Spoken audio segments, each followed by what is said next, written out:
This is the book of Mark 3, verse 27.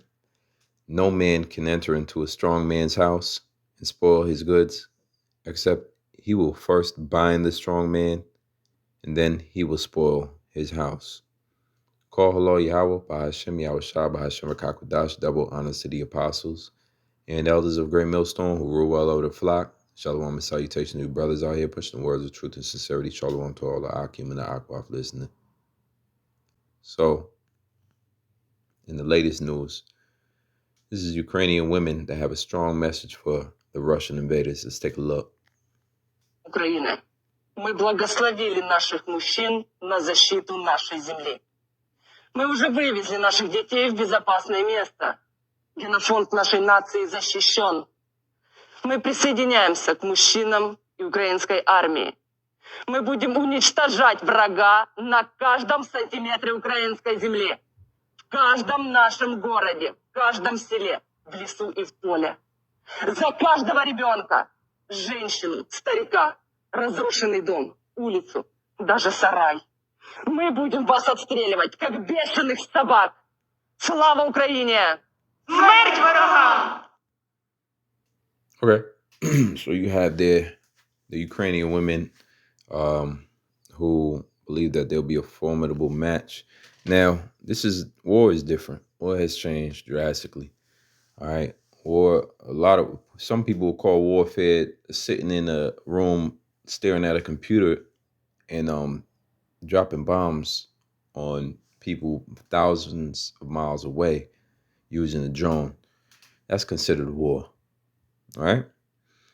But if we're talking about hand-to-hand combat, in which sometimes that might be the case in an event of war, or just being able to be in the trenches, serve hard, laborious days, cold nights out in terrible weather, perhaps like it's snowing right now in Ukraine, and being able to still serve your enemy a cold dish of, a cold dish of retribution. That's not something that a woman was created to do effectively. Once again, in Mark 3 and 27, no man can enter into a strong man's house and spoil his goods, except he will first bind the strong man. You got to first be strong enough to bind the man in order to take over his house, his goods. Okay, and therefore, thus, you can use that same term to say, if you enter into a strong woman's house and spoil her goods, and you can't do that except you first bind the woman. Well, the average guy, the average man has more masculinity and enough testosterone and strength to take down stronger women and more athletic women, more physically, the top of their class as far as physically goes. So it's just not going to happen in the sense that you got warriors who has been raised to fight on the side of the Russians coming against certain women. Whether you've been trained or not, it's impossible task. And that's why I also pull up this precept here, Ecclesiastes 10 and 6, folly is set in great dignity. Because the folly is being set now in the stage, America has to continue on with this belief that women are equal to men in strength and stature and standards, mental prowess and military prowess and mental fortitudes, and and even if you go into history, the truth speaks for itself. Here's an article from the military.com. Nearly half of female soldiers still failing new Army fitness test, while males pass easily. This is from the military.com. They trying to tell you they so. Okay? This is female soldiers who's already in the battles and already in the Army. And they're failing. While the men are just floating along. More than 7 months after the official launch of the Army Combat Fitness Tests, or ACFT, nearly half of female soldiers are still falling short, with enlisted women struggling the most. Okay? It says internal Army figures from April show 44% of women failed the ACFT, compared to 7% of men since October 1st. Female soldiers continue to lag male soldiers' scores in all events, according to a United States Army Force Command briefing maintained by military.com. Let's go to an article on Wikipedia called Women in Combat. You can see here the only nation that has not allowed women to serve in their military. The only, well, there's a few others. As I see now, I think that's Cyprus over there. This might be either, I don't want to get it wrong. It's either Chad or Algeria or Liberia or Nigeria. One of them West African countries look like the largest one that don't permit women. The rest of them do on certain standards. Some of the, some have stipulations. They can't serve in combat, for instance. Let's get into the history. Women have served in combat roles throughout history, although to different degrees in different societies and often facing legal and social restrictions. And it goes on to the Amazonian women and Trojan War and things that are mythical, right? It's not a lot of proof here. Joan of Arc. All right, you have certain women in the scriptures that did noble acts, like Judith. And the other one would be I'm forgetting her name right now. She's from the book of Judges, Jael. All right, Jael. Either Judith or Jael, one of them put the spike between the man's, one of the king's temples. She spiked his head down with a temple, in the temple. She spiked his head with a spoke, one of those things that keep the tents down, and drove it into his temple, killing him, and helping out her people. She basically assassinated him. But the history of women in combat is just not. It's not. So the main point is this: like, feminist movement obviously it's trying to be politically correct. Women was never supposed to serve in combat roles, combat positions. That's why this is all folly, man. And when you do go into the history of it, you'll see that a lot of these countries, they still don't allow women to do a lot of things. The Australian military began a 5-year plan to open combat roles to women in 2011. Frontline combat roles opened in 2013. The positions women will now be able to fill are so forth and so on, infantry and whatnot. When they're filling, it just doesn't make sense. Canada, all I want to see is the facts here. What are they saying about the facts? While attrition and abuse remains an issue, with significantly higher rates of women leaving the military careers than men, the introduction of women into the combat arms have increased the potential recruiting pool to about 100%. That's not a stat. Combat roles have been open to women, and female representation in the CAF has increased from 1.4%. This all seems interestingly, good until you match it with the percentage of men.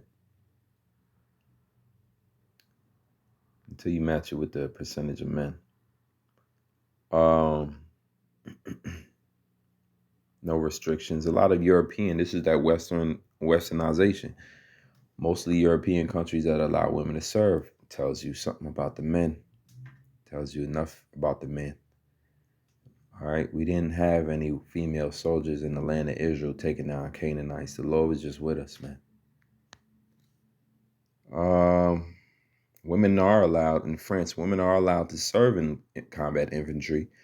1.7% of combat infantry are women. It's not a lot. It's not a lot, man. So it looks good. That's all it is. It just looks good. In 2004, India's army had 3% women. The Navy 2.8%, and the Air Force performed the best with 8.5%. Men are the fighters. Men are the fighters. Look, the Israel Defense Force, 535 female Israeli soldiers have been killed in combat operations between the period of 1962 to 2016. Letting the women die right in the infantry, man. In 2014, the IDF said that fewer than 4% of women are in combat positions. So imagine that. The ones that are able to even be anywhere near the battlefield and get killed, they're getting killed. That's what's happening to them. And by the way, man, when there's something called spoils of war, when a woman is fighting in the army and she's captured, she's not going to get the same treatment that the men are going to get, more than likely. All right? The women, they'll get ravished. By that, I mean they'll get drove through. All right? They'll get ran through like a yellow light at every turn.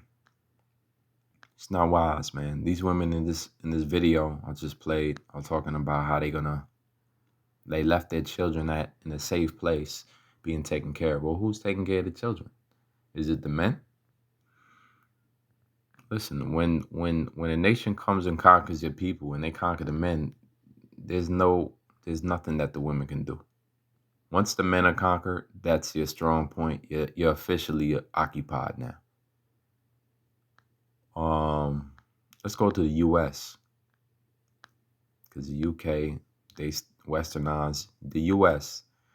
I proofread some of this, so right here I'm reading. While women were able to enlist, they were prohibited from direct combat roles or assignments. In 1994, the Department of Defense officially banned women from serving in combat. You would have thought that happened in the 40s. But in 1994, they banned women from serving in combat. Said the United States has more women in its military than any other nation. Banned from combat in the United States. I wonder why. But you don't hear that when you watch movies like this, like G.I. Jane and whatnot. Having a competitive, just because you want to compete doesn't mean that you're able to compete. You got what it takes to compete. That's two different things. A lot of people show up on the basketball court or show up to the tryouts, but they ain't got what it takes to pass. There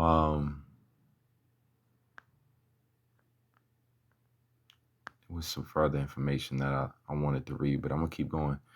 This article from Zipper says Navy SEALs demographics and statistics.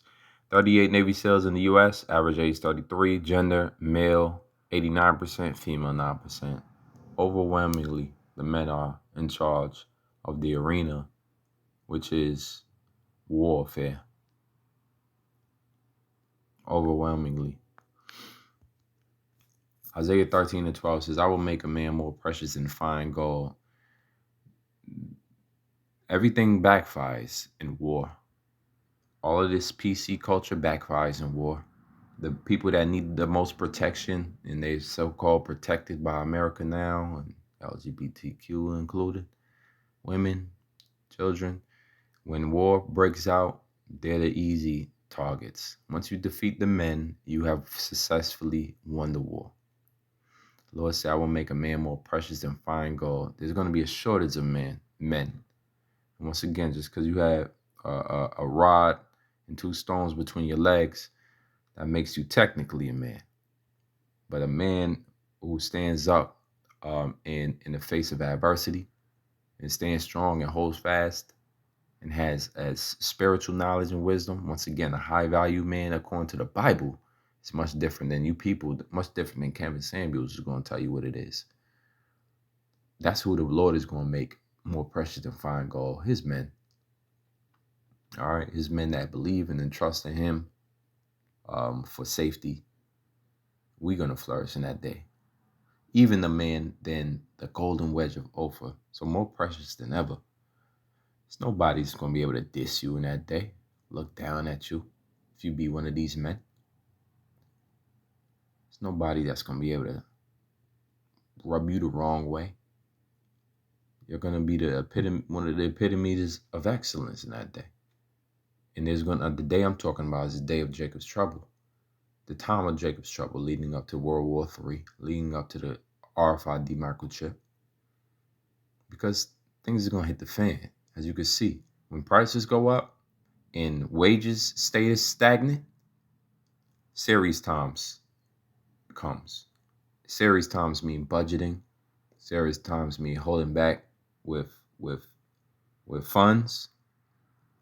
And serious times starts to resonate with what you have, what I don't have.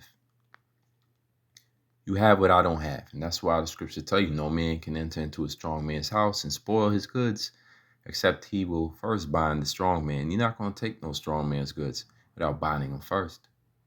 Well, if it's a house full of women, what do you think? That's full game. That's spoils.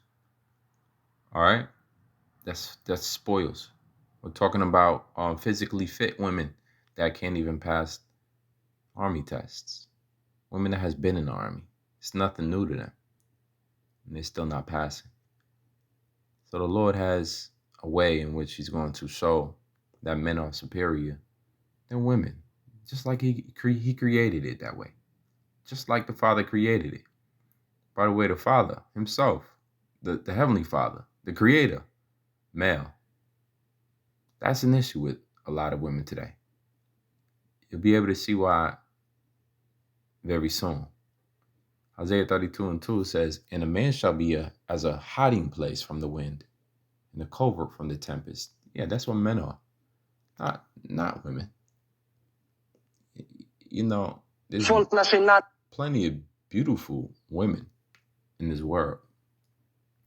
All right? Beautiful features. No one's looking for that beautiful woman for protection, though.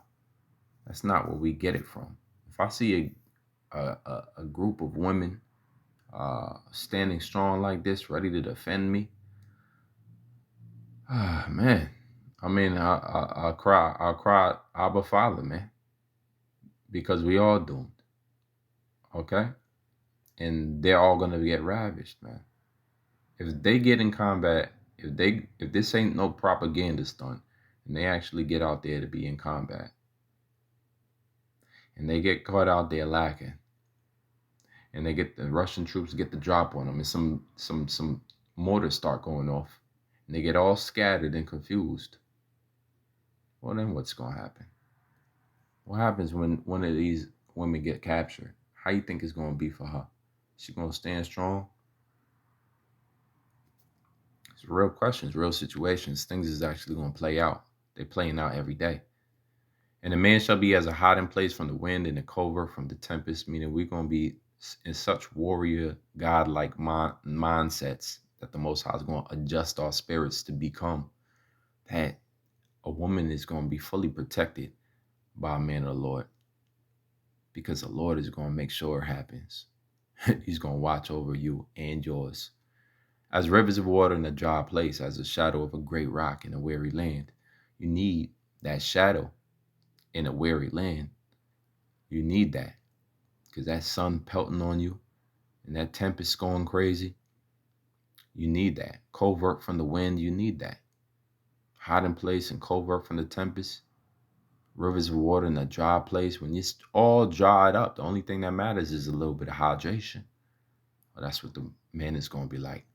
So what's up for you women that's all alone, independent? I'm a survivor.